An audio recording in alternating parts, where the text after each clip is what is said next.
रायगड विकास प्राधिकरणाचे अध्यक्ष युवराज संभाजीराजे छत्रपती यांनी माननीय मुख्यमंत्र्यांना लिहिलेल्या पत्रात रायगड किल्ल्यावरील वाघ्या कुत्र्याची समाधी हटवण्याची मागणी केली.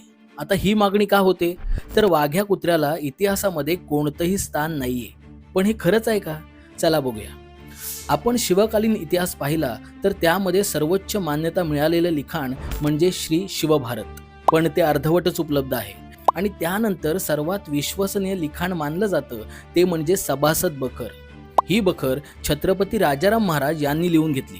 ह्या बखरीमध्ये शिवाजी महाराज, संभाजी महाराज आणि राजाराम महाराज यांच्या निधनापर्यंतचे दाखले आहेत. पण ह्या दोन्हीमध्ये कुठेही वाघ्या कुत्र्याचा उल्लेख दिसत नाही.